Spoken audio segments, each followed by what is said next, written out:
దేవుని నామమునకు మహిమ కలుగునుగాక. ప్రియులైన సహోదరి సహోదరులకు మరొక దినంలో ఈ విధంగా శుభాలు చెప్పడానికి, దేవుడి ప్రేమను బట్టి దేవుడు దయచేసిన వాక్యాన్ని విత్తడానికి నా కలగజేసిన ఈ సానుకూల సమయాన్ని బట్టి ప్రభువుని ఎంతగానో నేను ఘనపరుస్తున్నాను.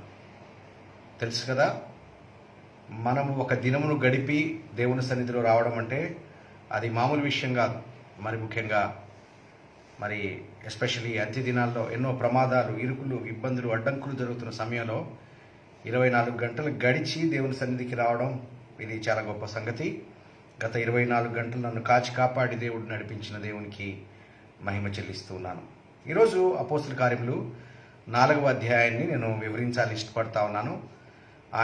నేను ఇది ఒక రిచువల్గా ఉండకూడదనేది నా అభిప్రాయం. నేను కూడా ఒక రిచువల్గా నేను ప్రిపేర్ అవ్వకూడదని నా ఉద్దేశం కూడా. సో కాబట్టి దేవుని నడిపింపు ప్రకారంగానే ఉండాలని నేను భారంగా మాట్లాడుతూ ఉన్నాను. ఎందుకంటే విస్తారమైన లేఖనము ప్రపంచవ్యాప్తంగా అనేకమైన విధాలుగా విత్తబడతా ఉంది. మరి ఇంత విస్తారమైన లేఖనాలు విత్తడంలో మరి నేను విత్తేది ఎంత ఇంపాక్ట్ చేయగలుగుతుంది అనేది మరి దేవునికి తెలుసు.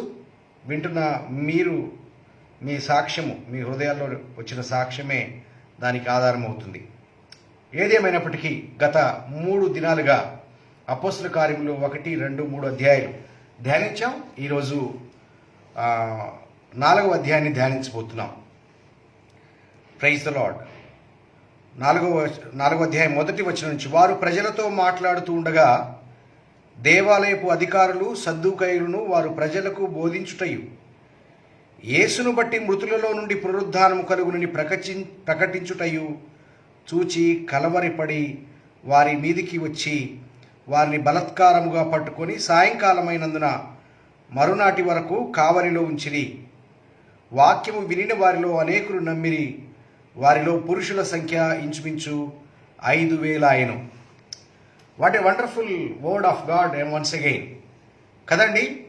కేవలము పేతురు గారు స్వస్థపరిచి వెళ్ళిపోయింటే, యేసు నామములో నడువుము అని చెప్పి, నా దగ్గర వెండి లేదు, బంగారం లేదు, నా దగ్గర ఉన్న ఒక అత్యద్భుతమైన గిఫ్ట్, ఈ హీలింగ్ గిఫ్ట్ని పట్టుకొని నీవు రక్షణ పొంది నీవు మీ ఇంటికి వెళ్ళిపో, నేను మా ఇంటికి వెళ్ళిపోతా అని అనుంటే అక్కడ ఏ గొడవ ఉండేది కాదు. కానీ పేతురు దేవుని ద్వారా స్వస్థపరచబడిన ఆ వ్యక్తికి తర్వాత అది చూసి విస్మయ పొందుతున్న ప్రజలకి యేసు నామమును బట్టి బోధిస్తూ ఉన్నారు, పునరుత్థానమును బట్టి బోధిస్తూ ఉన్నారు. That's what the objection. ఇక్కడ దేవాలయంలో అధికారులుగా ఉన్నారు కదండి, వారి కళ్ళ ఎదుట ఆ వ్యక్తి 40 సంవత్సరాలుగా, 1 కాదు 2 కాదు, గత 40 సంవత్సరాలుగా, సిన్స్ లాస్ట్ 40 years ఆ భిక్షగాడు ఆ దేవాలయం దగ్గరికి మరి ఎన్ని సంవత్సరాలుగా వస్తున్నాడో కానీ 40 సంవత్సరాల వయసున్న వ్యక్తి. తన పట్ల వారు ఏమి చేయలేకపోయారు. చాలామంది పరిసయ్యులు, చాలామంది సద్దూకయ్యులు ఆ భిక్షగాడిని చూసుంటారు. మనం ఏం చేయగలమండి? దేవుని రాత, దేవుని ఉద్దేశం, దేవుని ప్రణాళిక మనమేం చేయగలుగుతాము? అసలు వీడు అలా పుట్టడానికి కారణం ఎవరు అని అనేకమైన వాదనలు వారి హృదయాల్లో ఉన్నాయి. ఈ భిక్షగాడిని చూసిన ప్రతిసారి వాళ్ళు ఏమి చేయలేక చేష్టలుడిగి అలా ఉన్నారు. కానీ ఎప్పుడైతే పేతురు ద్వారా దేవుడు మాట్లాడించిన మాటను బట్టి, in the name of Jesus, నా దగ్గర వెండి బంగారములు లేవు కానీ నా దగ్గర ఉన్నదే నీకు ఇచ్చుచున్నాను, యేసు నామమున నడువుము అని చెప్పగానే వాడు దిగ్గున లేచి తన చీలమంటలకు బలము కలిగి దేవాలయం కోడికి పరిగెట్టుతూ ప్రభువుని ఘనపరుస్తూ ఉన్నాడు. It is not simple thing.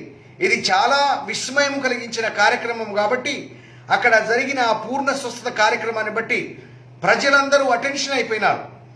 పరిశుద్ధాత్మ ద్వారా పేతురు గారు ప్రసంగించడం మొదలుపెట్టాడు. వినిన వారిలో అనేకులు నమ్మేశారు.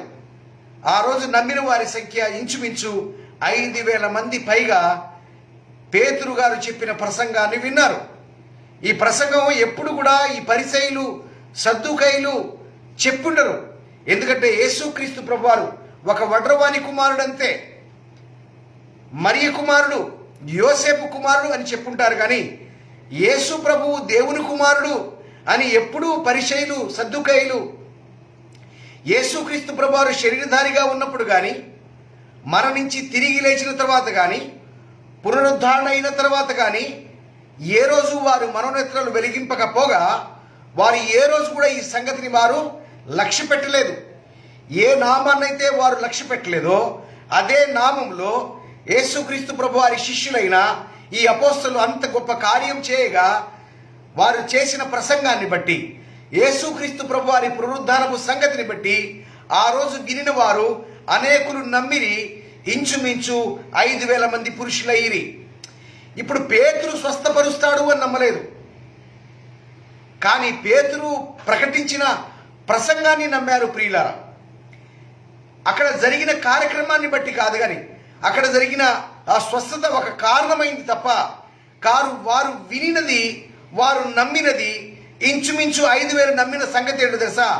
యేసుక్రీస్తు ప్రభు అని, ఆయన రక్షకుడని, ఆయన పునరుద్ధారుడైన యేసుక్రీస్తు ప్రభు వారిని అక్కడ నమ్మిన సంగతి అది విన్న వెంటనే అక్కడ వారు ప్రజలతో మాట్లాడుతుండగా దేవాలయపు అధిపతులు, సద్దుకయ్యులు వారు ప్రజలకు బోధించుటయు యేసును బట్టి మృతులలో నుండి పునరుద్ధానము కలుగుననియు ప్రకటించుటయు చూచి కలవరపడి వారి మీదకొచ్చిరి. నిజంగానే ప్రసంగం చేయాల్సింది దేవాలయపు అధిపతులు కదా, పరిసయ్యులు, సద్దుకయ్యులు. అయితే ఈరోజు విచిత్రంగా శరమను పేతురు గారు ఇస్తా ఉన్నారు. మామూలుగా అయితే ధర్మశాస్త్రం గురించి ప్రసంగము దేవాలయపు అధిపతులు చేయాల్సి ఉండి ఇప్పుడు పేతురు గారు చేయడము ఒక ఆశ్చర్యకరమైన సంగతి. పోనీలే, ఈరోజు నా బాధ్యత వాళ్ళు తీసుకున్నారు, ఈ ప్రసంగం చెప్పాల్సిన బాధ తగ్గిపోయిందని అని అనుకుంటే వాళ్ళేమో. పేతురు కూడా 10 ఆజ్ఞలు బోధించి ఉన్నట్లయితే, పుదీనా గురించి, సోంపు గురించి, అనేకమైన సంగతుల గురించి బోధించుంటే, దశమ భాగముల గురించి బోధించుంటే, ఆ శబాష్, నీ బదులు వేరేవాడు చేస్తున్నాడు, నువ్వు సంతోషంగా రెస్ట్ తీసుకో అని వాళ్ళలో వాళ్ళు అనుకునే వాళ్ళేమో. కానీ యేసుక్రీస్తు ప్రభు వారి గురించి బోధిస్తూ ఉన్నాడు. వారు బోధించుటయు యేసును బట్టి మృతులలో నుండి పునరుత్థానము కలుగునని ప్రకటించుటయు చూచి కలవరపడి. My dear brothers and sisters, ఈరోజు యేసు ప్రభువు ద్వారా మాత్రమే పునరుత్థానము కలుగుతుంది అనే సత్యమే ఈ ప్రపంచానికి ఆ రోజైనా ఈ రోజైనా కలవరం. ప్రపంచవ్యాప్తంగా 1.7 బిలియన్ల ముస్లిం ప్రజలు యేసుక్రీస్తు ప్రభు వారు సిలువ వేయబడలేదని, ఆయన రక్తము కార్చబడలేదని, ఆయన సమాధిలో పెట్టబడనే లేదని, ఆయన తిరిగి లేవనే లేదని, ఆయన అలాగే పైకి వెళ్ళిపోయాడని, పునరుత్థానము జరగడానికి ఆయన మరణించనే లేదని, యేసుక్రీస్తు ప్రభు వారి యొక్క పునరుత్థానపు సంగతిని విభేదిస్తూ 1.7 బిలియన్ల ముస్లింలు ఈ ప్రపంచవ్యాప్తంగా చెదిరిపోయారు. యేసు ప్రభువుకి, ఆయన పునరుత్థానపు సంగతికి వ్యతిరేకులు ఆ రోజు ఒక సద్దుకయ్యులు, దేవాలయపు అధికారులే. కానీ ఈరోజు కోటాను కోట్ల ప్రజలు, 170 కోట్ల ప్రజలు, ముస్లిం జనాంగము యేసుక్రీస్తు ప్రభు వారు సిలువ వేయబడలేదని నమ్మడం మాత్రమే కాక, యేసుక్రీస్తు ప్రభు వారి మరణ, సమాధి, పునరుద్ధాలను విభేదించడమే కాక, యేసు ప్రభు వారిని బట్టి పునరుద్ధానము కలుగుతుంది అనేది అబద్ధమైన విషయం అని యేసుక్రీస్తు ప్రభు వారికి కానీ, ఆయన చేసిన కార్యములకు కానీ వ్యతిరేకులు ప్రపంచవ్యాప్తంగా చెదిరి ఉన్నారు.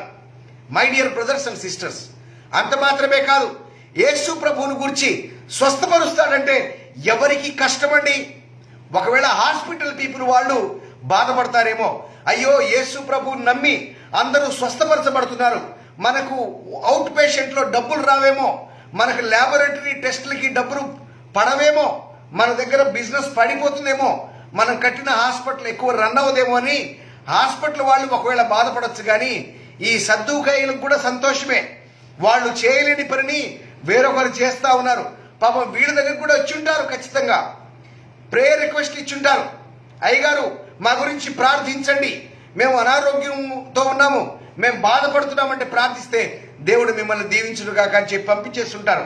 వారు కూడా ఏం చేయలేకపోయారు. కానీ ఒకనొక ప్రజలు వచ్చి స్వస్థపరుస్తూ ఉంటే ఎవరికి బాధ, ఎవరికి కష్టము, ఎవరికి నష్టం అండి? My dear brothers and sisters, ఈరోజు భారతదేశంలో యేసు ప్రభువును బట్టి, ఆయన నామమును బట్టి పరిచర్య చేయబడడం ద్వారా స్కూల్స్ కట్టబడ్డాయి, అనేకమైన సోషల్ కార్యక్రమాలు చేయబడ్డాయి, అనేక మిషనరీలు వచ్చి భారతదేశంలో విస్తారమైన పరిచర్య చేశారు, ఇంగ్లీషు భాషను నేర్పించారు.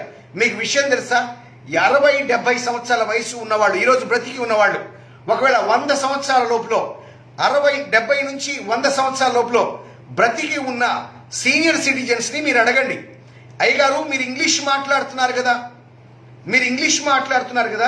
మీరు ఇంగ్లీష్ ఎప్పుడు నేర్చుకున్నారు, ఎక్కడ నేర్చుకున్నారు అని అడగండి.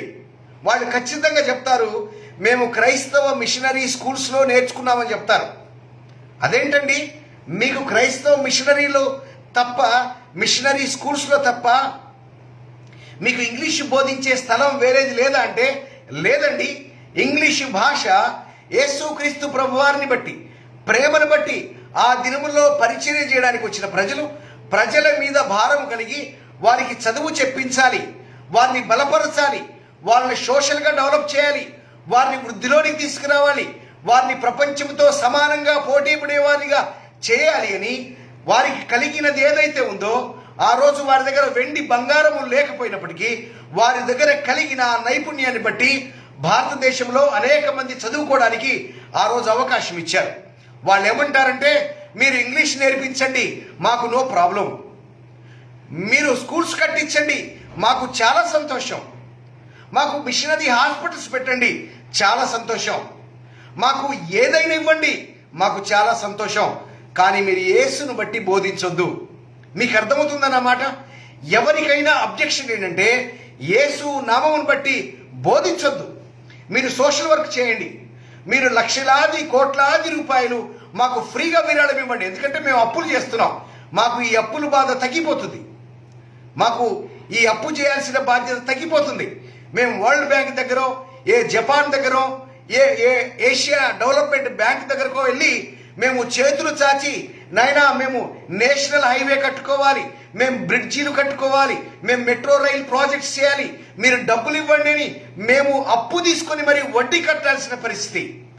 మీరు మాకు ఉచితంగా ఇస్తే మాకు లేనిదేముంది, మీరు ప్రపంచవ్యాప్తంగా మీరు ఎలా అయినా కష్టపడండి, మీరు ఎంత డబ్బులైనా దాచిపెట్టండి, మాకు ఇవ్వండి, మేము సంతోషమే, కానీ మీరు యేసునామంలో బోధించొద్దు.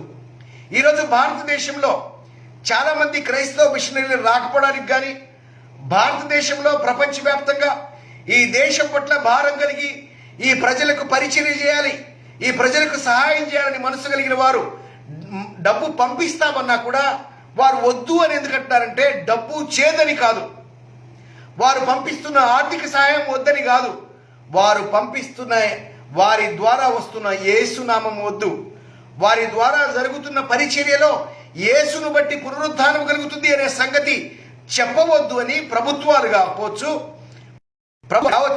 ప్రజలు కావచ్చు, మతాలు కావచ్చు, మతాధికారులు కావచ్చు, ఎవరైనా కూడా వ్యతిరేకము. యేసుక్రీస్తు ప్రభువారిని బట్టి పునరుద్ధానం కలుగుతుందంటే వారికి కలవరం వచ్చేస్తుంది. అందుకే భారతదేశానికి కలవరం పుట్టింది. అందుకే ప్రపంచం నుంచి, ఫారెన్ నుంచి ఎవరైనా సహాయం చేస్తామంటే వారు నిజంగా చేస్తున్నది సమాజ సేవనా కాదా? ఒకవేళ వాళ్ళు నిజంగా సోషల్ వర్క్ చేస్తూ ఉంటే, వాళ్ళు నిజంగా స్కూల్సే కడతా ఉంటే, వారు నిజంగా అణగారిన ప్రజలకు వారి డెవలప్మెంట్ కోసం కష్టపడతా ఉంటే వెల్ అండ్ గుడ్. కానీ వారు దాని వెనుక యేసుక్రీస్తు ప్రభువు నామం వస్తే, నామం ప్రకటిస్తుంటే, ఏదైనా రిలీజియస్ కార్యక్రమం చేస్తూ ఉంటే వారిని మేము అనుమతించం అని వాళ్ళు ఇన్వెస్టిగేట్ చేసి ఎవరెవరైతే సోషల్ వర్క్ చేస్తున్నారో, ఎవరెవరైతే కంప్లీట్గా సోషల్ వర్క్ చేస్తున్నారో వాళ్ళ FCRA నంబర్స్ మాత్రం కంటిన్యూ ఉంచి, ఎవరైతే యేసు నామమును బట్టి బోధిస్తున్నారో, ఎవరైతే యేసుక్రీస్తు బట్టి పునరుద్ధానం కలుగుతుందని బోధిస్తూ ఉన్నారో, మృతుల పునరుద్ధానం కలుగుతుందని ప్రకటిస్తున్నారో, యేసు నామమున రక్షణ కలుగుతుంది. ప్రజలారా, మీరు యేసుక్రీస్తు ప్రభువారి రక్తం చేత కడగబడి పవిత్రపరచబడితే ఆ రక్తము ఎవరిదో కాదు, సాక్షాత్తు దేవాది దేవుని కుమారుని యొక్క రక్తము కాబట్టి, అది అద్భుతమైన రక్తము కాబట్టి, అది పాపము లేని నిష్కళంకరమైన నిర్దోషమైన గొర్రెపిల్ల రక్తం వంటి రక్తము కాబట్టి ఆ రక్తం ద్వారా మాత్రమే నీవు పవిత్రపరచబడితే నీవు అది విశ్వసించినప్పుడు యేసుక్రీస్తు ప్రభువారు తిరిగి లేచినట్లే నీకు కూడా యేసును బట్టి పునరుత్థానం కలుగుతుంది. ఇది మతము కాదు. ప్రతి దేశానికి దేవుడిస్తున్న ఈ పునరుద్ధాన బహుమానం అని ప్రకటిస్తే వారికి కష్టమంటారు. అందుకే మీరు రిలీజియస్ వర్క్ చేస్తే మా భారతదేశానికి రండి, రావద్దు అనే కట్టండి పెడుతున్నారు. ఈ రోజు కాదు, ఆ రోజు కాదు, ఆ రోజు నుంచి ఈ రోజు వరకు యేసు ప్రభువారు తిరిగి వచ్చేంత వరకు యేసు ప్రభువారి చిత్తానికి వ్యతిరేకంగా పనిచేసే సమస్త బలమాన్ని, సమస్తమైన అధికారాన్ని ఆయన కొట్టివేయబోతున్నాడు. దేవునికి స్తోత్రం కలుగునుగాక, దేవునికి మహిమ కలుగునుగాక, దేవునికి స్తోత్రం చెప్పండి. ఈ రోజు ఏదైతే ఆ రోజు దేవాలయపు అధికారులు పేతురుని ఏ విధంగా అయితే చూసి కలవరపడ్డారో, యేసు నామమును బట్టి బోధిస్తున్నప్పుడు ఎప్పుడైతే వారు కలవరపడ్డారో, యేసు ప్రభువును బట్టి పునరుత్థానం వస్తుందంటే ఎవరికైనా అబ్జెక్షన్. యేసు ప్రభువును బట్టి స్వస్థత కలుగుతుందంటే ఎవరికి అబ్జెక్షన్ లేదు. యేసు ప్రభువును బట్టి ఆర్థిక సహాయం అందుతుందంటే నో ప్రాబ్లం. క్రైస్తవ దేశాలు కాదు, ప్రపంచవ్యాప్తంగా మీ ప్రపంచంలో ఉండే ఆర్థిక సహాయం అంతా మా దేశాన్ని ఇచ్చి ఆదుకోండి. మేము అప్పులు చేయాల్సిన అవసరం లేదు, మేము బ్యాంకులకు వడ్డీలు కట్టాల్సిన అవసరం లేదని ప్రభుత్వాలు మూకుమ్మడిగా అడుగుతాయి. కానీ యేసు నామమును బట్టి, యేసు నామములో పునరుద్ధానపు శక్తి ఉందని, ఆయన నామమును బట్టి పునరుద్ధానం కలుగుతుందని ఎప్పుడైతే బోధించాడో పేతురు, అక్కడ ఉండే దేవాలయపు అధికారులకు కలవరం పుట్టింది. My dear brothers and sisters, ఈ రోజు కాదు ఏ రోజైనా దేవుని సత్యవాక్యాన్ని సరిగా విభజించి దేవుని ప్రజలలో, ఈ ప్రపంచ ప్రజలలో ఎవరైతే నాటుతారో సత్యవాక్యాన్ని, నిజమైన వాక్యాన్ని, స్వచ్ఛమైన వాక్యాన్ని, అరమరికలు లేకుండా దేవుని వాక్యాన్ని స్వచ్ఛంగా ఎవరు బోధిస్తారో వారిని బట్టి అనేకులకు కలవరం పడుతుంది. చాలా మంది అబద్ధికులకు కూడా కలవరం పడుతుంది.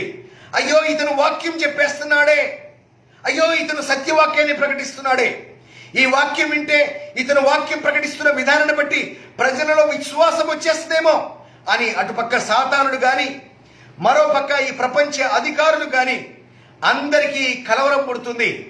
మరి ఇందులో పనిలో పనిగా క్రైస్తవ జనాల్లో కూడా సత్యమైన వాక్యాన్ని విభజించి చెప్పే క్రమం లేకుండా కేవలం స్వస్థతలతోనే వారి ప్రసంగాలను ముగించేస్తారు. కేవలము ఆర్థిక సహాయంతోనే, మినిస్ట్రీలతోనే వారు పనిని ముగిస్తారు. కానీ సత్యమైన వాక్యాన్ని ప్రకటించడానికి చాలామంది ముందుకు రారు. వచ్చినా కూడా వారికి ఆ సహాయం ఉండదు. మీరు ఇక్కడ చూడండి, నేను అనేక సందర్భాల్లో నేను నా కుటుంబంతో కలిసి అనేకమైన కీర్తనలు, దేవుని పాటలు పాడాం. దేవుని పాటలు పాడిన ప్రతిసారి 10,000 మంది, 20,000 మంది చూసేవారు. కొన్ని వందల వేల కామెంట్స్, దేవుడు మిమ్మల్ని దీవించునుగాక, దేవుడు మిమ్మల్ని ఆశీర్వదించునుగాక అని కామెంట్స్ పెట్టేవారు. సత్యమైన వాక్యము, నిత్యమైన వాక్యము, దేవుని పరిశుద్ధాత్మ చేత రాయబడిన వాక్యము, సత్యవాక్యాన్ని సరిగా విభజిస్తుంటే ఎవరికి లక్ష్యం ఉండదు. ఎందుకంటారు? ఈ రోగము, ప్రపంచానికి రోగం ఎలా పుట్టిందో క్రైస్తవుల్లో కూడా ఈ భయంకరమైన రోగం వచ్చేసింది. సత్యవాక్యాన్ని వినడానికి మనసు ఉండదండి. ఒక చక్కని సంగీత గానం వినడానికి ఉండే అంత మనస్సు. ప్రజలకి సత్యవాక్యం వినేదాని మీద ఆసక్తి ఉండదు. ఇది భయంకరమైన రోగం. నీకు స్వస్థపరచబడ్డం కాదు ముఖ్యము, కానీ నీకు పునరుద్ధానపు సంగతే చాలా ప్రాముఖ్యం. పేతురు ద్వారా జరిగించిన స్వస్థత గురించి వారికి కలవరం లేదు. కానీ పేతురు యేసును బట్టి పునరుద్ధానం కలుగుతుందని ఎప్పుడైతే ప్రకటిస్తున్నాడో అప్పుడు ప్రజలకి కలవరం పుట్టింది. My dear brothers and sisters, అందుకే ఎవరు కూడా వాక్యం విత్తుతున్నప్పుడు వారు కంటిన్యూగా వినలేరు. ఎందుకని? వెంటనే మార్చేస్తారు. ఒక చక్కని సంగీతం పాడండి, ఖచ్చితంగా వింటారు. ఆహా, ఓహో, దేవా స్తోత్రం అంటారు.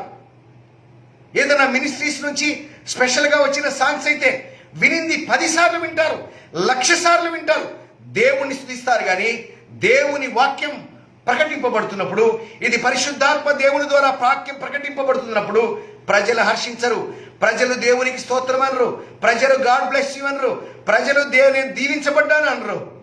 ఎందుకంటారు? ప్రజలకు కానీ, ఈ లోక సంబంధులకు కానీ, సాతాను అధికారం మీద తన జీవితం గడుపుతున్న వారికి కానీ యేసును బట్టి పునరుద్ధానం కలుగుతుందని, ఆ పునరుద్ధానైన యేసు ప్రభువారు తన ప్రజల కొరకు ఏమి చెప్పాడో, తన ప్రజల కొరకు ఏమి రాయించాడో, తన ప్రజలు ఏ విధంగా నడుచుకున్నాలో, దేవుని మందిరంలో నీ ప్రవర్తన ఎలా ఉండాలో జాగ్రత్తగా చూసుకోండి అనే సందేశాలు మాత్రం ప్రజలకు ఇష్టం ఉండదు. అది ఆ రోజైనా ఈ రోజైనా ఇశ్రాయేలు ప్రజలు కాదా వాళ్ళు? దేవాలయంలో అధికారులు కాదా వాళ్ళు? సద్దూకయ్యులు కాదా? ఇశ్రాయేలు దేవుని ప్రజలు కదా, అబ్రహాము ప్రజలు కదా.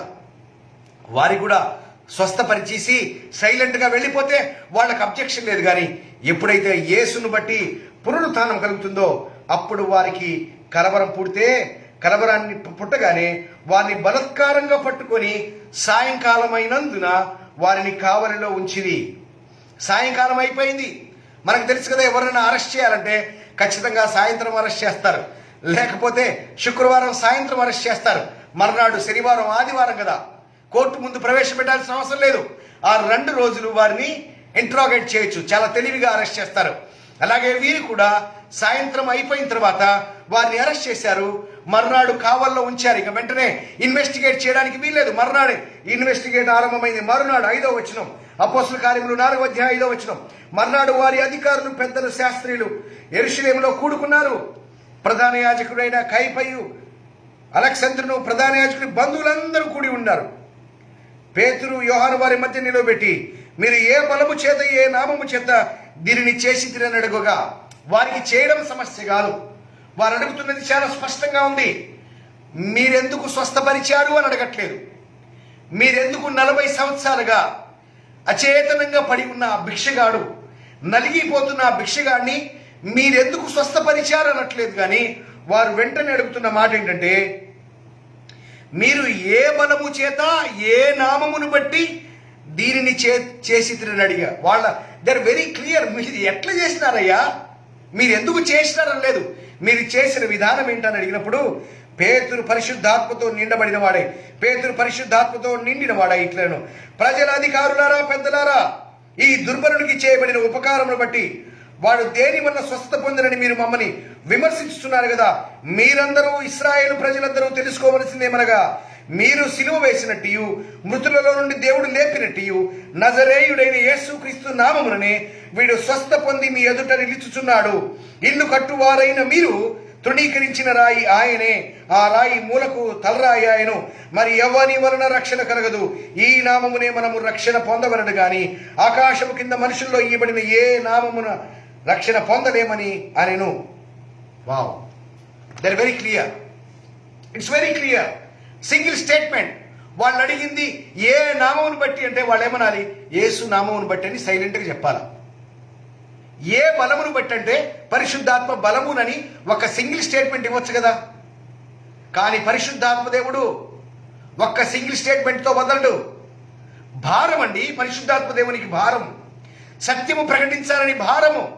నేను ఇప్పుడు చెప్తున్న ప్రసంగం మీకు ఒక క్షణంలో చెప్పేయచ్చు, 1 నిమిషంలో చెప్పేయచ్చు, షార్ట్ మెసేజ్లో చెప్పేయచ్చు, 2 నిమిషాల్లో. ఈరోజు తెలుసా, చాలా మంది ఏంటంటే వాళ్ళు ఏం చేస్తున్నారంటే షార్ట్ మెసేజ్ల మీద అలవాటు పడిపోయారు. లాంగ్ మెసేజ్లకి వినడానికి సమయం లేదు. వీళ్ళకి సమయం లేదో, వాళ్ళకి సమయం లేదో, కానీ ఏదో విధంగా కొంచెమైనా వినిపించాలని బాధ. షార్టెస్ట్ మెసేజ్లు 2 నిమిషాల మెసేజ్లు, 3 నిమిషాల మెసేజ్లు, 5 నిమిషాల మెసేజ్లు. కొందరైతే మళ్ళీ ఈ లోకపు వార్తల్లోని కలిపి యూట్యూబ్లో థంబ్నెయిల్స్ పెట్టి ఆడెందుకు చచ్చిపోయాడో తెలుసా, వాళ్ళు ఎందుకు పట్టబడ్డారో తెలుసా అని లోక సంబంధమైన థంబ్నెయిల్స్ పెట్టి దేవుడు వాక్యాన్ని చెప్తున్నారు. ఎంత విచారం అండి. ఏంటి, యేసుక్రీస్తు ప్రభువారు పరిశుద్ధాత్మ దేవుడు ఒక్క ముక్కలో చెప్పొచ్చుగా, కానీ పెద్ద ప్రసంగమే చేస్తున్నారు. My dear brothers and sisters, my dear brothers and sisters, మీరందరూ తెలుసుకోవాల్సిందేంటో తెలుసా, ఇశ్రాయేలు ప్రజలందరూ, మీరు కూడా, మీరు మాత్రమే కాదు, ఇశ్రాయేలు ప్రజలు మాత్రమే కాదు, అందరూ తెలుసుకోవాల్సింది ఏంటో తెలుసా, మీరెవరినైతే సిలువేశారో, సిలువేయబడిన ఎవరైతే మృతుల్లోంచి లేచాడో, మీరెవరైతే నజరేయుడైన యేసుక్రీస్తు అనుకుంటున్నారో, ఆ నామముననే వీడు స్వస్థత పొంది 40 సంవత్సరాల నుంచి భిక్షగాడుగా ఉన్న వీడు, పక్షవాయువు కలిగిన వీడు, ఈరోజు మీరెవరైతే తృణీకరించారో, ఇతను నజరేతు వాడు కదా, ఇతను వడ్రంగి వాని కుమారుడు కదా అని మీరు గేలి చేశారు, షేమ్ చేశారు కదా. సిలువేసేటప్పుడు కొడుతూ ప్రవచనం చెప్పు అని అడిగారు కదా, అవమానించారు కదా, ఉమ్మారు కదా, తన గడ్డాన్ని పెరికి వేశారు కదా. మీరు ఎవరైతే తృణీకరించారో ఆయన నామమును బట్టే వీళ్ళు వేశాడు సార్. మీరు తెలుసుకోవాలి, ఇది మీరు తెలుసుకోవాలి. మీరు మాత్రమే కాదు, ఆ రోజు సిలువ వేయండి, సిలువ వేయండి, సిలువ వేయమని అరిచారు కదా, వాళ్ళు కూడా తెలుసుకోవాలి. మీరందరూ తృణీకరించిన ఆ నామమే ఇతరుని స్వస్థపరిచింది. ఆయన కాదు, ఆయన రాలేదు. ఆ నామానికి ఇంత శక్తి ఉంది. ఆయన తిరిగి లేచాడు, పునరుత్థానుడయ్యాడు, మహామహుడు దేవుడి యొక్క కుడి పార్శ్వలో ఉన్నాడు. కానీ ఆ నామమే స్వస్థత పొంది మీ కళ్ళ ఎదుట నిలబడి ఉన్నాడు. 40 సంవత్సరాలు డెడ్లీ పర్సను మీ కళ్ళ ముందుకు వచ్చాడు. మీకు చేతవలేదు, మీరు ఏమి చేయలేకపోయారు. గాడ్ బ్లెస్ యూ అని ఉంటారు, దేవుడు మిమ్మల్ని దీవిస్తాడని ఉంటారు. అవసరమైతే 4 వచనాలు చెప్పి బాధ పెట్టుంటారు. కానీ అవసరమైతే వారిని ఇంకొన్ని అధ్యాయాలు చెప్పి వాళ్ళ నెత్తి మీద వారు మోయలేని భారాన్ని వేస్తుంటారు. కానీ మీ చిటికిన వేలతో నేను వారి మీద ఉండే భారాన్ని మీరు తొలగించలేకపోయారు.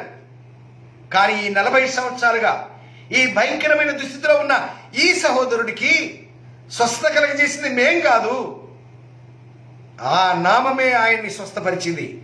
మీరెవరైతే తృణీకరించారో ఆయనే ఇప్పుడు మూలక తలరాయి అయ్యాడు. మీ దేవాలయంలో, మీ ప్రాంతంలో మీకు చేతగాని పనిని ఆయన చేశాడు. మీరు తృణీకరించిన ఆయన తలకి రాయాడు. అంత మాత్రమే కాదు సార్, ఇది స్వస్థపరచడం మాత్రమే కాదు. ఈ 40 సంవత్సరాలుగా అక్కడ అచేతనంగా పడుతున్న వాడిని నిలబెట్టడం మాత్రమే కాదండి. అసలు మీకు రక్షణ కావాలంటే మీకే కాదు, మనకు మరిలో ఎవని వలనను రక్షణ కలగదు. కానీ ఈ నామముననే మనము రక్షణ పొందవలనను. కానీ ఆకాశము కింద మనుషులలో ఇయ్యబడిన మరి ఏ నామమును రక్షణ పొందలేము అని ఇశ్రాయేలు ప్రజలకు చెప్తున్నారు. దేవునికి స్తోత్రం కలుగును గాక. ఎందుకు ఇశ్రాయేలకి ఏంటంటే ఇలా కాలు ఎత్తేస్తారు, మేము అబ్రహాము సంతానము, ఇస్సాకు సంతానం, యాకోబు సంతానం, 12 గోత్రకర్తలము, మేము వాగ్దాన నిబంధనలు కలిగిన ప్రజలం, మాకు కొదువ లేదు. యెహోవా నా కాపరి, కొండ, శైలము, కేడము, దుర్గము, మేము ఆయన నమ్ముకున్న, ఆయన పాలించు గొర్రెలము, ఆయన మేపు గొర్రెలము. మాకు అత్యధికమైన వాగ్దానాలు ఉన్నాయి. మాకు దేవుని యొక్క ధర్మశాస్త్రం ఉంది. మేము దానిలో అతిశయిస్తున్నాము, మేము దానిలో ఆనందిస్తున్నాము. మా దావీదు గారు అనేక సందర్భాల్లో ఆయన మాట్లాడారు, అనేక కీర్తనలు రచించారు. మాకు ఇంకేమీ కొదువలేదు. మేము యెహోవా దేవుని బట్టి మేము రక్షణ పొందే ప్రజలం, మాకు తిరుగులేదు అని వారు అనుకుంటుంటే, హలో ఒక నిమిషం ఆగుతారా? ఇప్పుడు కుదరదు. ఏంటో తెలుసా? మనలో, మీలో ఎవని వలనను రక్షణ కలగదు. యేసు నామమునే, ఈ నామమునే రక్షణ పొందాలి. అంత మాత్రమే కాదు, ఆకాశము కింద మనుషులలో ఇయ్యబడిన మరి ఏ నామము రక్షణ పొందలేమని అనెను. My dear brothers and sisters, this very very important. మనుషులలో ఇయ్యబడిన నామము యేసుక్రీస్తు ప్రభు వారి నామం ఏంటి అసలు? ఆయన ఆది యందు వాక్యం. ప్రకటన గ్రంథంలో కూడా చూసాం కదా, ఆయన తొడ మీద కూడా దేవుని వాక్యం అని రాయబడింది. His name is the word of God. ఆయన నామము దేవుని వాక్యమును నాయము. ఆది యందు వాక్యము ఉండెను, వాక్యము దేవుని వద్ద ఉండెను, వాక్యము దేవుడై ఉండెను. ఆ వాక్యమే శరీరధారిగా కృపా సత్య సంపూర్ణుడుగా మన మధ్య నివసించెను. యేసు నామములో. దేవునికి స్తోత్రము కలుగునగాక. యెషువా నామములో. My dear brothers and sisters, అసలు శిశులైన యేసు ప్రభు వారి నామం ఏంటి? దేవుని వాక్యం. అది యాక్చువల్ అడ్రస్, అది పొజిషనల్ అడ్రస్.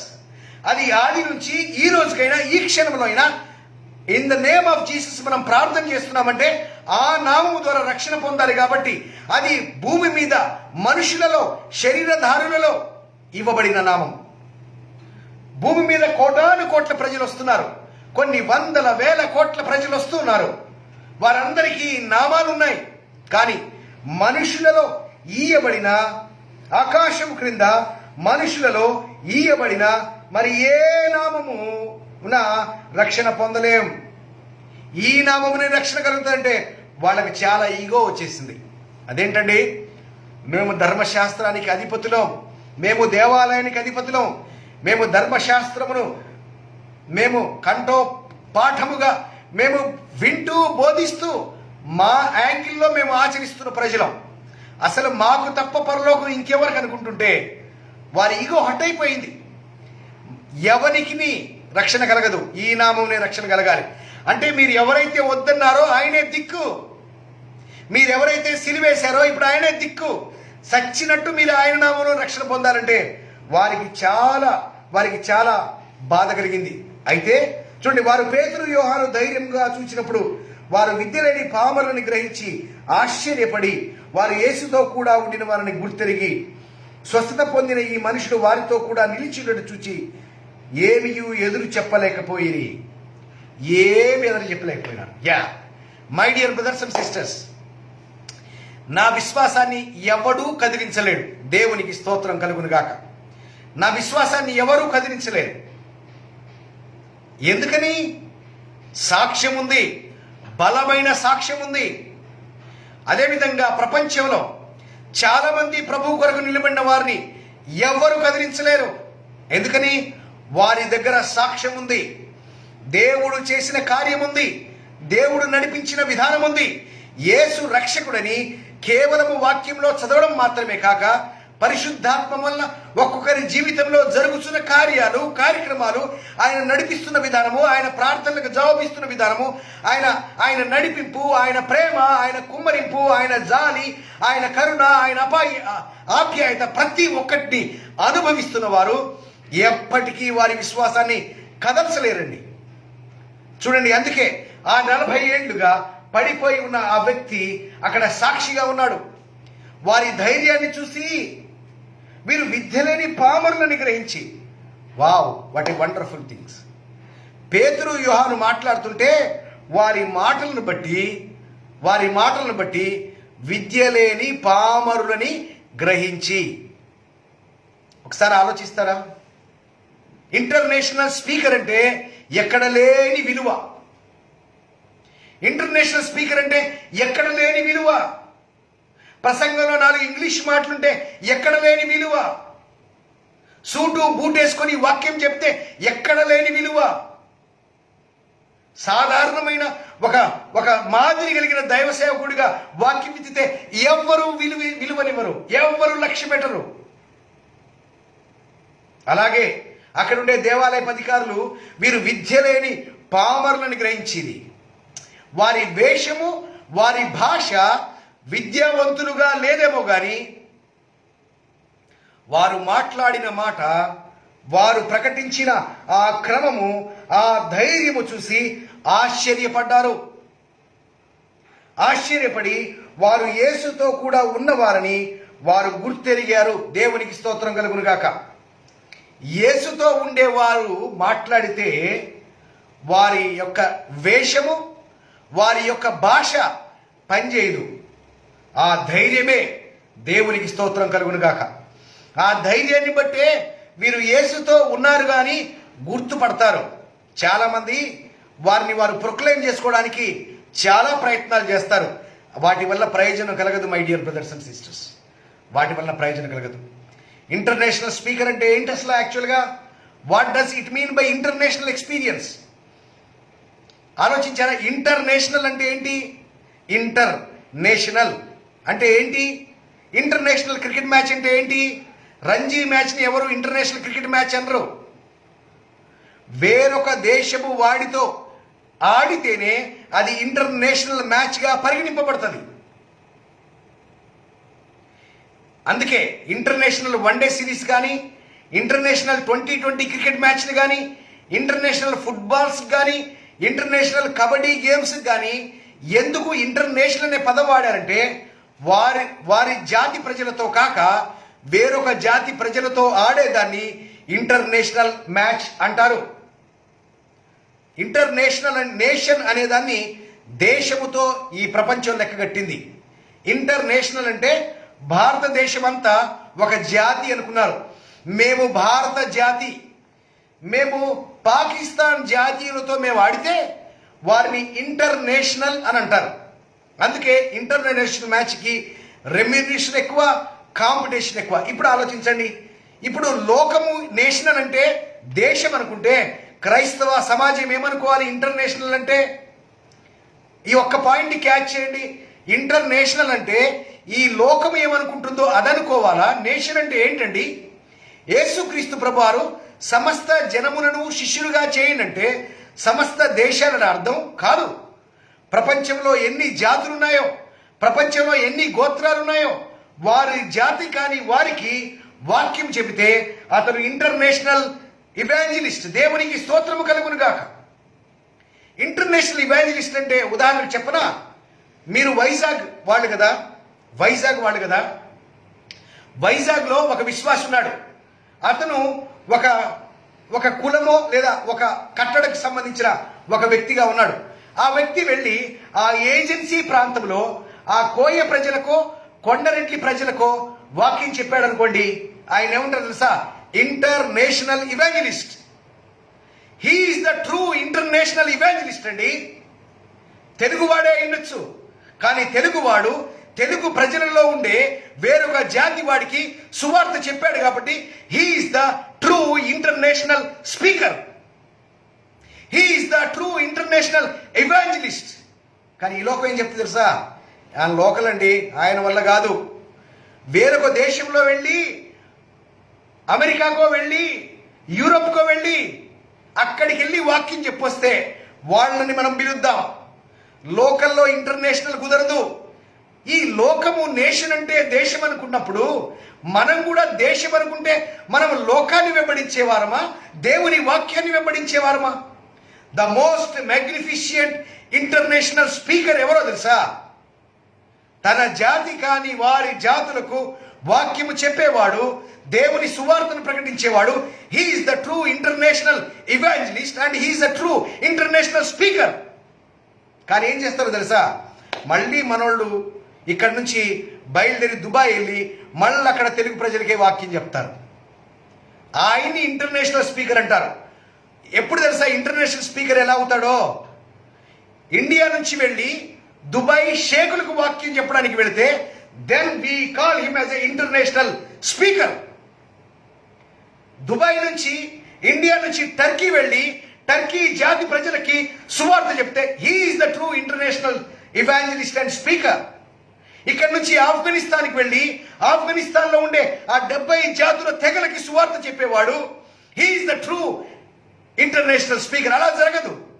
ఇక్కడ నుంచి వెళ్తారు, ఫ్లైట్ ఎక్కుతారు, వీసాలు తీసుకుంటారు, మళ్ళీ అక్కడికి వెళ్ళి వాళ్ళు ఏ సంఘం అయితే ఆ సంఘ క్రమంలోనికే వెళ్ళి వాక్యం చెప్తారు. తెలుగు వాళ్ళైతే తెలుగు వాళ్ళకే వాక్యం చెప్తారు. కొన్ని సందర్భాల్లో కులాన్ని బట్టి సంఘాలు తయారయ్యాయి. ఏ కులం వాడైతే ఆ కులానికే వెళ్తాడు. నేను డినామినేషన్ని కూడా కులంగా పరిగణిస్తున్నా. వాడు మన కులం అని ఎలా ఫీల్ అవుతారో వాడు మన డినామినేషన్ వాడు. మన హెబ్రోన్ చర్చి వాడు హెబ్రోన్ చర్చి వాళ్ళకే వాక్యం చెప్పాలి.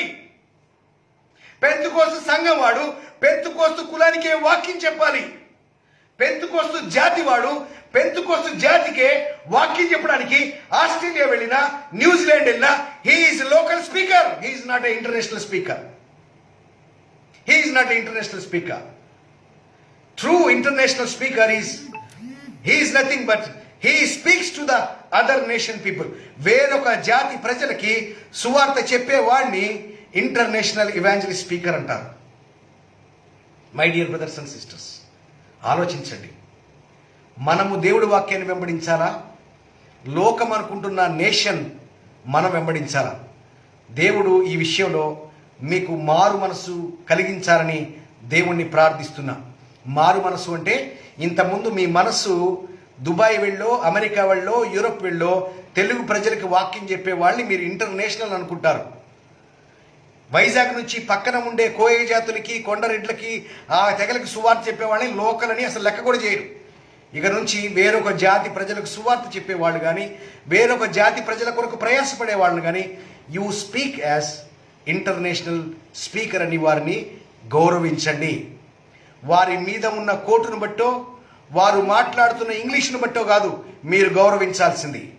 He's the international speaker. ఆయనను బట్టి, ఆ పరిస్థితిని బట్టి మీరు ఆయనకి కావలసిన ధైర్యాన్ని, ఘనతను ఇవ్వమని ప్రభువుని బట్టి వేడుకుంటున్నాను ప్రియులారా.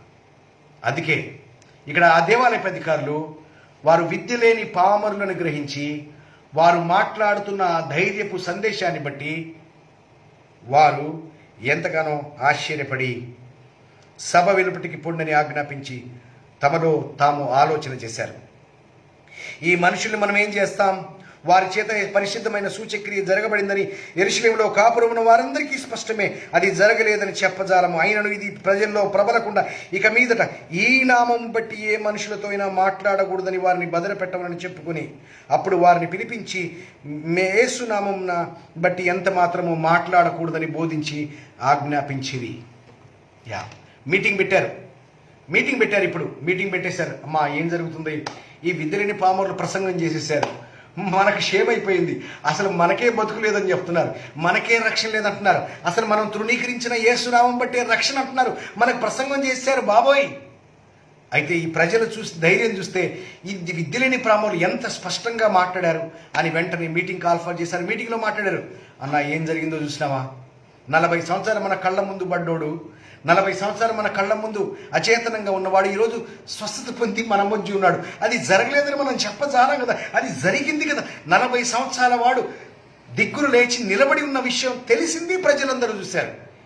జరిగిందేదో జరిగిపోయింది. కానీ ఓ పని చేద్దామన్నా, ఇంకెక్కువ నష్టం కలగకూడదు కాబట్టి వాళ్ళని బెదిరిద్దాం. ఏమని బెదిరిద్దాం తెలుసా? మీరు స్వస్థపరచడం కాదు మాకు అబ్జెక్షన్ కాదు, కానీ ఈ యేసునామమును బట్టి మీరు ఎంత మాత్రము మాట్లాడకూడదు. మాట్లాడక మాత్రమే కాదు, బోధింపకూడదు. రెండు ఉన్నాయి చూడండి. మాట్లాడడం వేరు, బోధించడం వేరు. మాట్లాడొద్దు, బోధించొద్దని వారికి ఆజ్ఞాపించారు. They commanded. వారికి రూల్ పాస్ చేశారు. You shall not preach in the name of Jesus and you should not teach in the name of Jesus అన్నారు. వెంటనే అందుకు పేతురు యోహాను చూచి దేవుని మాట వినుట కంటే మీ మాట వినుట దేవుని దృష్టికి న్యాయమా? మీరే చెప్పుడి. మేము కన్న వాటిని విన్న వాటిని చెప్పక ఉండలేమని వారికి ఉత్తరం ఇచ్చింది. వెంటనే కౌంటర్ ఇచ్చేశారు. ఆజ్ఞ వస్తే తీసి పక్కన పడేశారు, రూల్ వస్తే తీసి పక్కన పడేశారు. ఈ ఆజ్ఞను మేము వింటామా? దేవుడి ఆజ్ఞను మేము వింటామా? దేవుడు సమస్త జనుల శిష్యులుగా చేయమన్నాడు, సువార్తని ప్రకటించమన్నాడు. దేవుడు మాట్లాడాడు కాబట్టి దేవుని ఆజ్ఞను బట్టి మేము చేస్తున్నాం. ఇప్పుడు నువ్వేమో కొత్త ఆజ్ఞ తీసుకొచ్చావు. ఇప్పుడు కొత్త ఆజ్ఞ అంటే యేసు నామమును బట్టి బోధించకూడదని నువ్వు చెప్తుంటే, అక్కడ దేవుడేమో యేసు నామమున రక్షణను ప్రకటించండి అన్నాడు.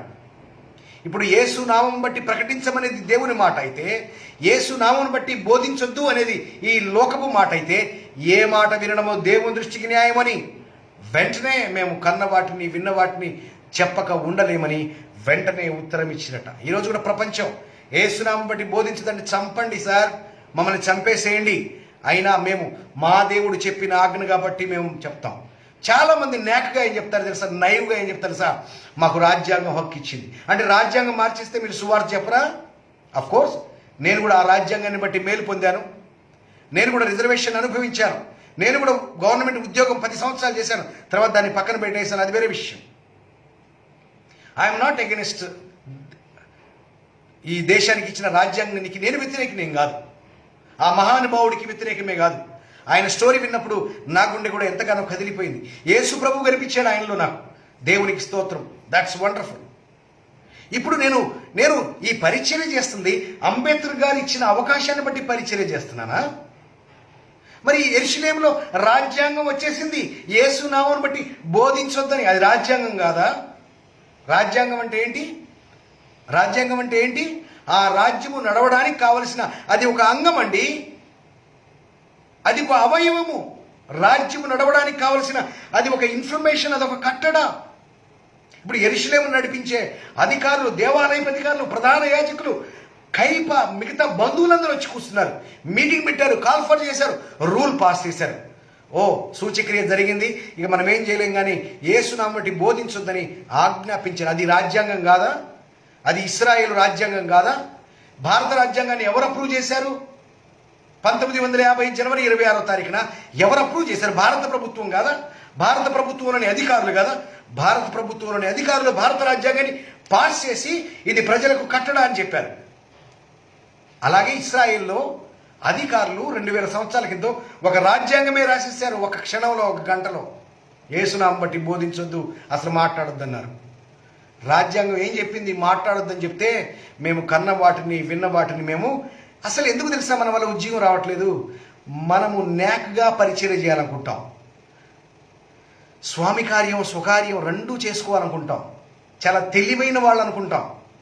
బైబిల్లో తెలివైన వాళ్ళు పరిచయం చేశారా? భారం కలిగిన వాళ్ళు పరిచయం చేశారు. రాజ్యాంగాన్ని అడ్డం పెట్టుకొని మనం పరిచయం చేస్తామండి? రాజ్యాంగం చేయమంది కాబట్టి మనం చేస్తామా? రాజ్యాంగం చేయమని చెప్పుకోవచ్చు కాబట్టి మనం సువార్త చేస్తామా? నేను ప్రపంచ దేశాలు దాదాపు 20-30 దేశాలు చూశాను. చాలా దేశాల్లో యేసు ప్రభు నామంలో బోధించకూడదు, అంగీకరించొద్దు. ఇప్పుడు వాళ్ళ దగ్గర రాజ్యాంగం లేదంటే అక్కడ మనం చేయమా? My dear brothers and sister, మన ఇన్స్పిరేషను రాజ్యాంగం కాదు. మన ఇన్స్పిరేషను ఎవరో మనకిచ్చిన అనుమతి కాదండి. మన ఇన్స్పిరేషను ఎవరో కాదంటున్న ఆ కట్టడ కాదు. మన ఇన్స్పిరేషన్, మన కమాండ్మెంట్, మన కమిట్మెంటు, మన పరిచర్య ఆయన చెప్పాడు కాబట్టి. ఆయన ఆజ్ఞ వినడము ఆయన దృష్టికి న్యాయం. కానీ ఎవరో చెప్పిన దాన్ని పట్టుకొని చేయడమో లేదా చేయకపోవడమో అది ఆయన దృష్టికి నచ్చదు. నీవు రాజ్యాంగాన్ని అడ్డు పెట్టుకొని పరిచర్య చేస్తే దేవుడు బాధపడతాడని పరిశుద్ధాత్మ దేవుడు నాకు చెప్పాడు. దేవునికి స్తోత్రం కలుగుగాక. నీవు రాజ్యాంగాన్ని అడ్డు పెట్టుకుని పరిచర్య చేయడం ఇట్స్ అ షేమ్ అండి. నాట్ బికాజ్ ఆఫ్ రాజ్యాంగం వల్ల కాదు మనం పరిచర్య చేస్తూ ఉంది. నా ప్రభువు చెప్పమన్నాడు, దట్స్ ఇట్. చంపుతారా? చంపండి. స్టెఫన్ మీద రాళ్లు పడింది రాజ్యాంగంలోంచి కాదా? యాకోబు ఖడ్గముతో వధింపబడింది రాజ్యాంగంతో కాదా? పేతురును, యోహానును చెరసాల్లో పెట్టి కొట్టింది రాజ్యాంగం కాదా? అపోస్తలుడైన పౌలుని రాళ్లతో కొట్టింది రాజ్యాంగం కాదా? మన ప్రిపరేషను, మన స్టేబుల్ స్టాండర్డ్స్, కమిట్మెంట్ క్లారిటీగా ఉండాలి. చిన్నప్పటి నుంచే మనం ఆ విధానంలో మనం ఎదగాలి ప్రియులారా. మనం ఆ విధానంలో ఎదగాలి. మనము పరిచర్య చేస్తుంది ఎవరో పర్మిట్ చేశారని కాదు. మనం పరిచర్య మానేసింది ఎవరో పర్మిట్ చేయట్లేదని కాదు. My Lord commanded me to do this job. Hallelujah. దేవునికి స్తోత్రం కలుగును గాక. That's what we need. నేను ఎందుకు అపోస్తల కార్యాన్ని ధ్యానిస్తున్నానంటే ఈ అపోస్తల కార్యములు మన జీవితంలోనికి వచ్చేయాలి. దేవునికి స్తోత్రం కలుగును గాక. ఈ అపోస్తల కార్యంలోని క్యారెక్టర్లు మన జీవితంలోనికి వచ్చేయాలి. ఈ అపోస్తల కార్యంలో జరిగిన కార్యాలు దేవుడు మన ద్వారా, మనల్ని నిలబెట్టి తన హస్తం ద్వారా కార్యాలు చేయాలి. That's what I decided to share this the book of Acts 28 chapters in 28 days continuously. My dear brothers and sisters, మన inspiration the word of God, మన inspiration the word of commandment Lord. దేవునికి స్తోత్రం కలుగును గాక. అప్పుడు అంటున్నారు, ప్రజలందరూ జరిగిన దాన్ని చూచి దేవుని మహిమపరచుండ్రి కాబట్టి సభవారు ప్రజలకు భయపడి వీరిని శిక్షించు విధమేమి కనుగొనక వీరిని గట్టిగా బెదిరించి విడుదల చేసిరి. పేతురు గారి కౌంటర్కి పడిపోయారు. పేతురు గారు ఇచ్చిన కౌంటర్కి నో సౌండ్ అండి. పేతురు గారు చెప్పిన దానికి they can't do anything. They did not find the way to punish them. వారిని విడుదల చేశారు. చేసేటప్పుడు మాత్రం గట్టిగా బెదిరించారు. బాబాయ్ జాగ్రత్త, ఈసారంటే అనుంటారు. ఈసారి కాబట్టి జనాలు ఉన్నారు కాబట్టి నేను వదిలేస్తున్నా, అంతే కదా. విలన్లు అప్పుడు ఒక్కోసారి వదిలేస్తారు, అట్లా సీరియస్గా బెదిరిస్తారు. ఈ రోజు కాబట్టి నువ్వు బ్రతికిపోయావురా, ఏదో ఒక రోజు నువ్వు దొరకకపోవు, ఏదో ఒక రోజు నీ సంగతి చూడకపోని అంటారు కదా. అలాగే జరిగింది ఇక్కడ. ఈ ప్రజలు అందరూ దేవుణ్ణి మహింపరుస్తున్నారట. దానిని గురించి ప్రజలందరూ జరిగిన దానిని గురించి దేవుని మహింపరచుండ్రి కనుక సభవారు ప్రజలకు భయపడి వీరిని శిక్షించుటకు విధమేమి కనుగొనక వీరిని గట్టిగా బెదిరించి విడుదల చేసిరి. If we really commit, if we really stand for faith, who will be the against? క్రైస్తవ్యంలో ఐక్యత ఉండదండి. క్రైస్తవ్యంలో ఐక్యత ఉండదు. ఐక్యత పదాలు వల్లె వేయడానికి మాత్రమే ఉంటుంది. సహోదరుల ఐక్యత ఎంత మేలు, ఎంత మనోహరమని యానివర్సరీ మీటింగ్స్కో లేదా పాస్టరల్ మీటింగ్స్కో చెప్పుకోవడానికి పైన కనబడడానికి పైనేదో చెప్పుకుంటారు. There is no true unity అండి. ఇక్కడ ప్రజలందరూ కలిసట దేవుణ్ణి మహింపరుస్తూ ఉంటే శిక్షించే విధమేంటో కూడా తెలియక బెదిరించి వదిలేశారు అంతే. ఈరోజు మనమందరము ఐక్యత కలిగి దేవుని సువార్త విషయంలో అందరూ ఏక మనస్సు కలిగి దేవుని కొరకు నిలబడితే మనం గొడవ చేయాలని కాదు, మనమందరం ఏకముగా ప్రార్థించినా, ఏకముగా గళమెత్తినా, ఏకముగా కార్యం చేసినా ఎవరండి మనల్ని వ్యతిరేకించేది? ఎవరు వ్యతిరేకిస్తారు? మనలో ఐక్యత ఉండదు. సాతానుడి యొక్క ప్రధానమైన ఆయుధము ఐక్యత పోగొట్టాలి. ప్రజల మధ్యలో భేదాభిప్రాయాలు కలగజేయాలి. వారి మధ్య క్రీస్తు ప్రేమ ఉండడానికి వీల్లేదు. రకరకాల భేదాలు అభిప్రాయాలతో వారందరినీ విడగొడితే, వారి మధ్య యూనిటీ లేకపోతే వాడు సాతాను రాజ్యాన్ని జరిగించాలనేది వాడి ప్రణాళిక. మనము అనేక విధాలుగా అనేక కారణాలను బట్టి విడిపోతాం. మళ్ళీ పైన సహోదరుల ఐక్యత అంటాం, మనం దేవుడి బిడ్డలు అంటాం, మనం దేవుని ప్రజలు అంటాం, పైన ఏదో చెప్తుంటాం. కానీ it's not true. We need to have a unity. అపోస్తల కార్యంలో ఆ యూనిటీ విశ్వాసుల్లో ఉంది, ఆ యూనిటీ ప్రజల్లో ఉంది, నమ్మిన 5,000 మందిలో ఉంది, అపోస్తల్లో ఉంది, సేవకుల్లో ఉంది, వారికి సహకరించే ప్రజల్లో ఉంది. That's what unity makes the wonders in the name of lord. My dear brothers, వారు విడుదల నుండి తమ స్వజనుల దగ్గరకు వచ్చి ప్రధాన యాజకులు పెద్దలు తమతో చెప్పిన మాటలన్నీ వారికి తెలిపి వారు విని ఏక మనసుతో దేవునికి బిగ్గరగా ఇట్లు మొరపెట్టిరి. నాదా, నీవు ఆకాశమును భూమిని సముద్రమును వాటిలో సమస్తమును కలగజేసిన వాడవు. అన్ని జనులు ఏలాలరి చేసరి, ప్రజలందరూ వ్యర్థమైన ఆలోచనలు పెట్టుకుని ప్రభువు మీదను ఆయన క్రీస్తు మీదను భూరాజులు లేచిరి, అధికారులను ఏకముగా కూడుకొని అయిన నీవు పరిశుద్ధాత్మ ద్వారా మా తండ్రి సేవకుడు ద్వారా దావీదు ద్వారా పలికించావు. ఏమి జరగవలనని నీ హస్తము నీ సంకల్పం ముందు నిర్ణయించను. వాటినన్నీ చేయుటకై నీవు అభిషేకించిన నీ పరిశుద్ధ సేవకుడికి విరోధంగా హేరోదు, పొంతి పిలాతు అన్ని జనులతో ఇశ్రాయేలు ప్రజలతో పట్టణమందు నిజముగా కూడుకొనిది. అసలు what a wonderful word of God. ఇప్పుడు ఆ అధికారులను నిందించడానికి కూడా మనకు అవకాశం లేదట. అసలు అన్యజనులు గల్లతు చేసి ప్రజలందరూ వ్యర్థమైన ఆలోచనలు పెట్టుకుని ప్రభువు మీదను క్రీస్తు మీదను భూరాజులు లేచిరి, అధికారులు ఏకంగా కూడుకుని అని నీ పరిశుద్ధ సేవకుడైన దావీదు ద్వారా జరిగించిన మాటను ఇప్పుడు నెరవేర్చినావు నాయన. నిజముగా నెరవేర్చావు. అంటే అసలు ఈ అటాక్ అనేది ఇట్స్ జరగవలసిందా? దావీదు ద్వారా జరుగుతుంది అని చెప్పిన మాట ఇప్పుడు నెరవేరిందని. ఎంత ప్యూర్ హార్టెడ్ పీపుల్ అండి. పేతురుకి చెప్పడానికి చెప్పాడు, కౌంటర్ చేశాడు. కానీ మీ మాట వినడము దేవుని దృష్టికి న్యాయమా, దేవుని మాట వినడం దేవుని దృష్టికి న్యాయమా, మీరే చెప్పండి, మేము కన్న వాటిని విన్న వాటిని మేము చెప్పక ఉండలేమని చెప్పి కౌంటర్ ఇచ్చినా కూడా వాళ్ళు వెళ్ళి ఏమైనా ప్రార్థిస్తున్నారంటే, నాథ నీవు ఆకాశాన్ని భూమిని సముద్రాన్ని సమస్తాన్ని కలగజేశావు. ఏవి జరగాలని నీ హస్తము నీ సంకల్పము ముందు నిర్ణయించును, వాటినన్నింటినీ చేయుటకై నీవు అభిషేకించిన పరిశుద్ధ సేవకుడిని యేసు విరోధముగా హేరోదు, పొంతి పిలాతు అన్ని జనులతో ప్రజలతో ఈ పట్టణమందు నిజముగా కూడుకొనిరి. ప్రభువు మీదను ఆయన క్రీస్తు మీదను భూరాజులు లేచిరి, అన్ని జనులు అల్లరి చేసిరి అని ముందుగానే నీ దాసులైన దావీదుతో పలికించిన మాట నిజముగా జరిగిందయ్యా. దేవానికి స్తోత్రాలు ప్రభువా. నీకు వేరుగా ఏమి జరుగుతుంది ప్రభువా? ఏమి జరగవలనని హస్తమును నీ సంకల్పము ముందు నిర్ణయించును, వాటినన్నిటినీ చేయుటకై ప్రభువా. ఈ సమయమందు వారు బెదిరింపులు చూచి రోగులను స్వస్థపరచుటకును నీ పరిశుద్ధ సేవకుడైన యేసునామం ద్వారా సూచక్రియలు మాత్కార్యాలు చేయుటకు నీవు నీ చేయి చాచి ఉండగా నీ దాసులు బహుధైర్యముగా నీ వాక్యం బోధించినట్లు అనుగ్రహించుము. ప్రభువా, అధికారులు భూరాజులు లేస్తారని నువ్వు చెప్పావు.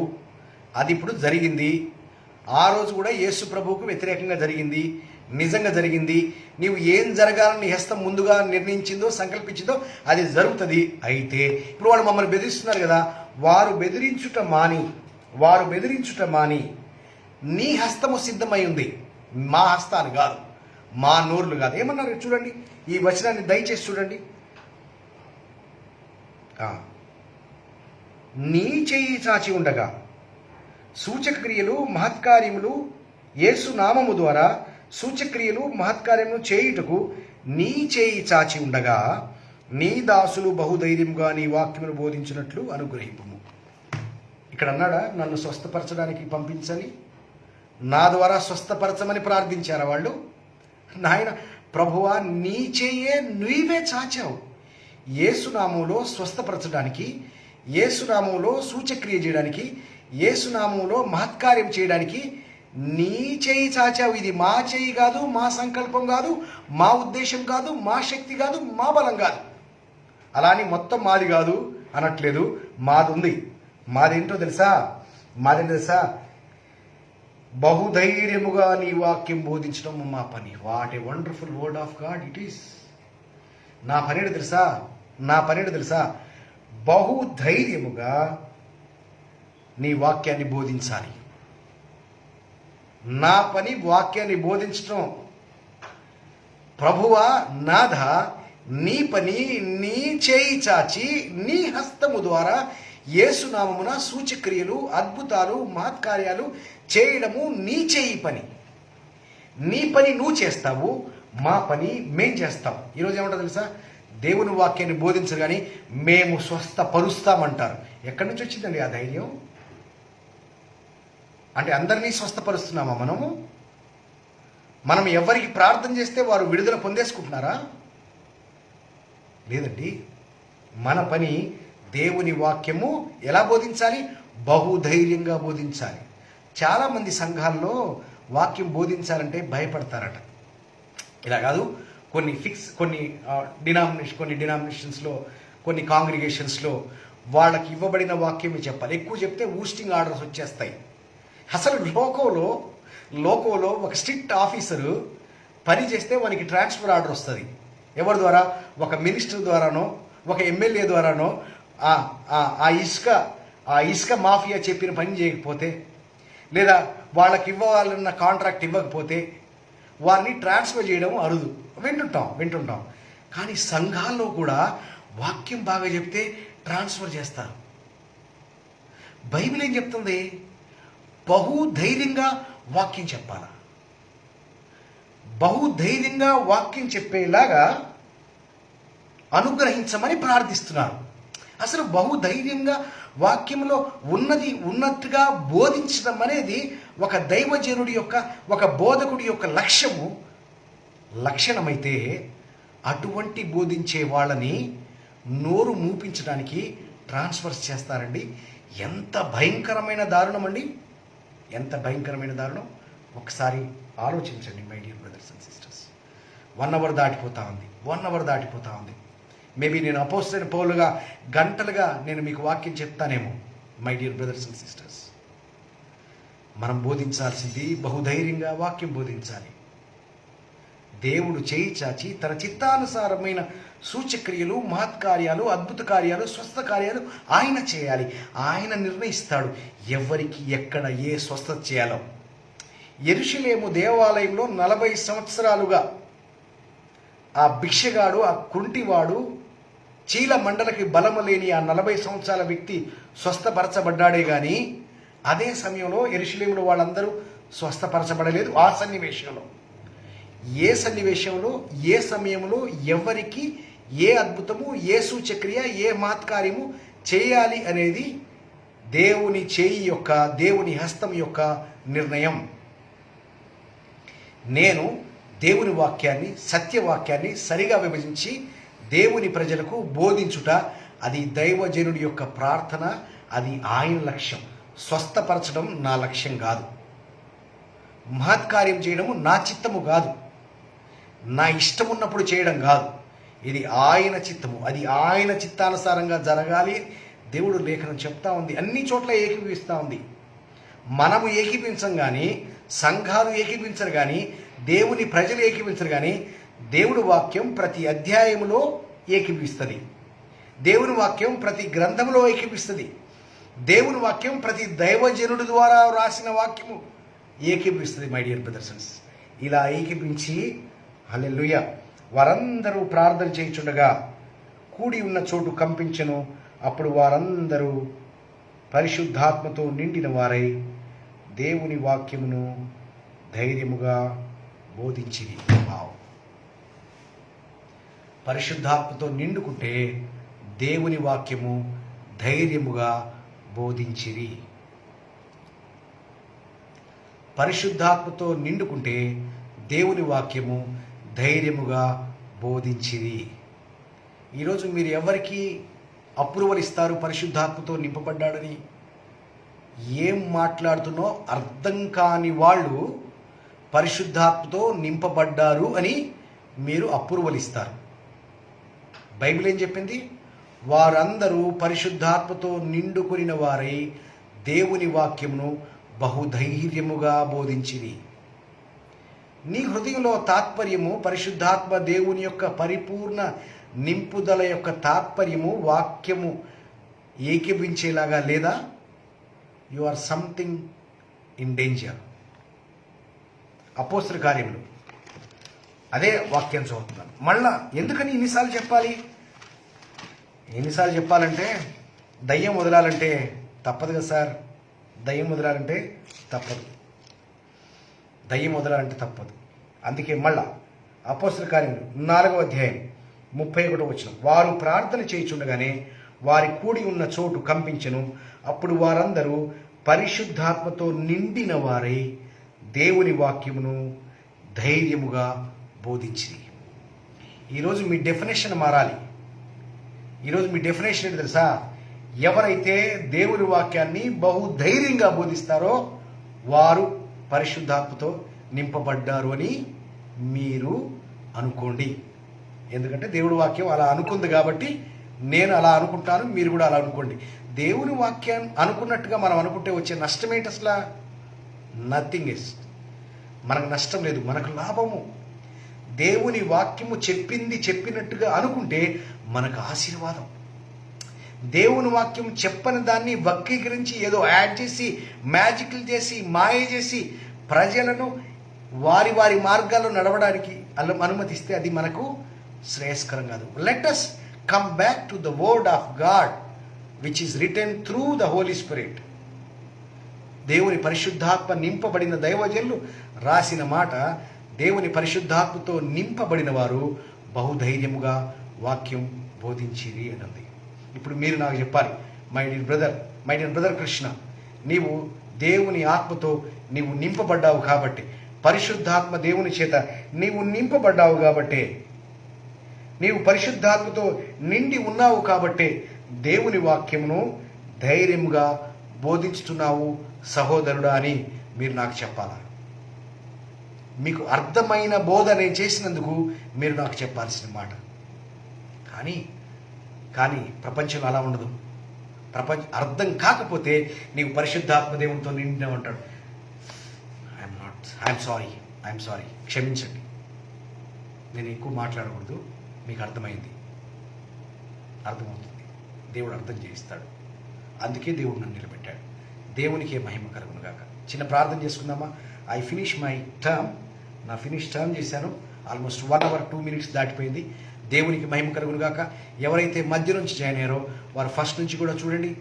దానికంటే ముందుగా మీరు నేను దేవుని ద్వారా నిలబడ్డానని, దేవుని ఆత్మచేత నింపబడి దేవుని వాక్యం చెబుతున్నానని మీరు నమ్మిన వారైతే మీరు అపోస్తల కార్యం 1వ అధ్యాయం నుంచి వరుసగా వినండి. మధ్యలో వినొద్దు, కంటిన్యూగా వినండి. దేవుని వాక్యం యొక్క లోతు పరిపూర్ణంగా ప్రస్ఫుటంగా ఈ అపోస్తల కార్యం 28 అధ్యాయాలు మీకు రాబోయే ఇంకా 25 రోజుల్లో నేను వివరించబోతున్నాను. దేవుని నామమునికే మహిమ కలుగును గాక. నేను మరలా చెప్తున్నాను, నా కొరకు కానుకలు ఇవ్వాల్సిన అవసరం లేదు. ఎందుకంటే నేను ఉద్యోగం చేస్తాను. నా చేతులు కష్టపడి పని చేస్తాయి. నేను కష్టపడి నా చేతులతో పనిచేసి నా కుటుంబాన్ని పోషించుకోవడం మాత్రమే కాక దేవుడు అనుగ్రహించిన కృపచోపున ఎక్కడ నేను కష్టపడిన ధనం వెచ్చించాలో అక్కడ వెచ్చిస్తూ నేను పరిచర్య కొనసాగిస్తాను. You need not to give anything to me. నాకేం మినిస్ట్రీ లేదు, నాకేం సంఘం లేదు. నా సంఘము, నా ministry is the mouth, the word of God which kept its mouth. నేను మాట్లాడడానికి డబ్బులు ఎందుకండి బాబు? చాలామంది సేవ చేయడానికి డబ్బులు ఇవ్వండి అంటారు. మాట్లాడడానికి డబ్బులు ఎందుకండి? దేవుడి వాక్యాన్ని ప్రకటించడానికి డబ్బులు ఎందుకు? డబ్బులు ఎక్కువ ఇస్తే ధైర్యం వస్తుందా? డబ్బులు ఎక్కువ ఉంటే బహుధైర్యంగా బోధిస్తామా? పరిశుద్ధాత్మతో నింపబడితే బహుధైర్యంగా బోధిస్తామా? డబ్బులు ఇవ్వండి, సేవకు డబ్బులు ఇవ్వండి, మేము సేవ చేస్తామంటారేంటి? నేను 9 yearsగా సేవ చేస్తున్నాను. ఒక్కరి దగ్గర కూడా నేను రూపాయి తీసుకుని ఉన్నాను.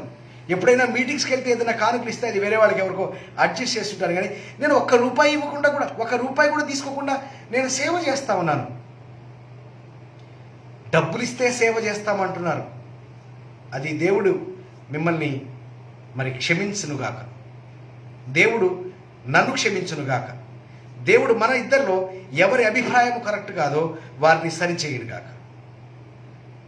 బహుధైర్యంగా బోధించడానికి కావాల్సింది పరిశుద్ధాత్మతో నింపబడ్డం కానీ ఖజానా నిండడం కాదు, కానుకల సంచి నిండడం కాదు, అవసరాలు తీరడం కాదు, సుఖవంతమైన జీవితం రావడం కాదు. దేవుని పరిచయం చేయడానికి కావడం పరిశుద్ధాత్మతో నింపబడడం, నిష్కల్మషమైన హృదయంతో ప్రజల శ్రేయస్సు కోసము, ప్రజల ఆత్మ రక్షణ కొరకు నీవు ప్రాణాలు తెగించి చేయబోయే ఆ పరిచర్య చేయడానికి నీవు నిలబడినప్పుడు పరిశుద్ధాత్మ దేవుడు నీ నాలుకకు ఆయన తోడుగా ఉంటాడు.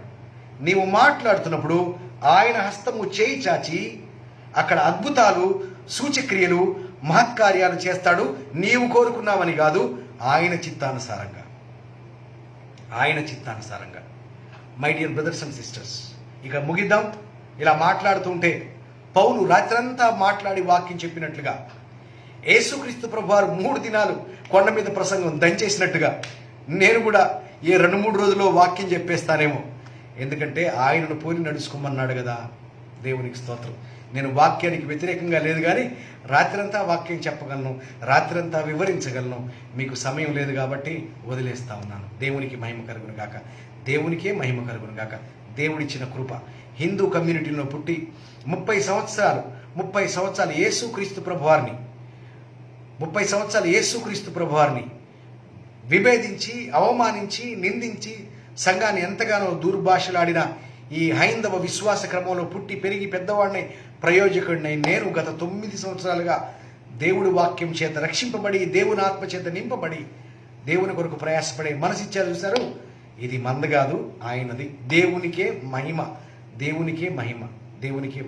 చిన్న ప్రార్థన చేసుకుందాం. అందరూ ఆమెన్తో మీరు కన్ఫర్మ్ చేయండి. Praise the Lord. హల్లెలూయా. పరిశుద్ధుడైన తండ్రి, నీకు వందనాలు, స్తోత్రాలు. మీరు దయచేసిన ఈ కృప, మరొక దినం ఈ అపోస్తల కార్యములు 4వ అధ్యాయం వివరించడానికి ప్రభువా మీరిచ్చిన ఈ కృపను బట్టి మీకు వందనాలు, స్తోత్రాలు. అనేకమైన సంగతులు మాట్లాడాం తండ్రి. ప్రభువా, ఈ మాటలన్నీ విని వారు నీ దారిలోనికి వచ్చేయారనే లక్ష్యంతో మీరు ఆ మాటలన్నీ నా నోట ఉంచారని నమ్ముతున్నాను. ప్రభువా, ధైర్యం కలిగి బోధించాను. ప్రభువా, ఒకవేళ మీ చిత్తం వేరు ఏమైనా ఉంటే నాతో కూడా మీరు మాట్లాడండి. నేను ఎంత నమ్మకమైన హృదయంతో మీ సన్నిధిలో ఉన్నానో మీరు ఎరుగుదురు. అలాగే ప్రభువా, నీ బిడ్డలతో కూడా మాట్లాడండి. వారు ఏ విషయాల్లో పొరపాటుగా ఆలోచిస్తున్నారో, ఏ విషయాల్లో పొరబడ్డారో, ఏ విషయాల్లో నీ చిత్తానికి అలైన్మెంట్లో లేరో ప్రభువా, ఆయా విషయాల్లో సరిచేయండి. మీరే సరిచేయాలి. మీ బిడ్డలు మేమందరము సరిచేయబడాలి. మాలో ఎవరు గొప్పవారు కాదు, మాలో ఎవరు అధములు కాదు. మీరే గొప్పవారు, మీరే సద్బోధకుడు. దేవుడు ఒక్కడే మంచివాడు, మీరే మంచోళ్ళు. మేమందరము బ్రెచ్చర్ సిన్నర్స్. అయా, నిష్ప్రయోజకులమైన దాసులు. మేము ఏమై ఉన్నామో అది నీ కృప వల్లే అయ్యున్నాం. మీరు మమ్మల్ని ఇలా పట్టుకోకపోతే ఈ వాక్యం ప్రకటించేవారము కాదు, ఈ వాక్యం వినేవారము కాదు, నిన్ను మహిమపరిచేవారము కాదు. నా దేవా, ఇది మీ నుంచి పొందుకుంది కాబట్టి మీకే మహిమ చెల్లిస్తున్నాం. మా ప్రియులందరికీ తోడుగొండి మీరు వారి ద్వారా కూడా మహిమ పొందమని ప్రభువైన యేసుక్రీస్తు నామములో ప్రార్థిస్తున్నాను తండ్రి. ఆమెన్. దేవుని నామమునకే పరిపూర్ణమైన మహిమ కలుగునుగాక. ఆమెన్. దేవునికి స్తోత్రం. Hallelujah. I'm signing off. Glory to God.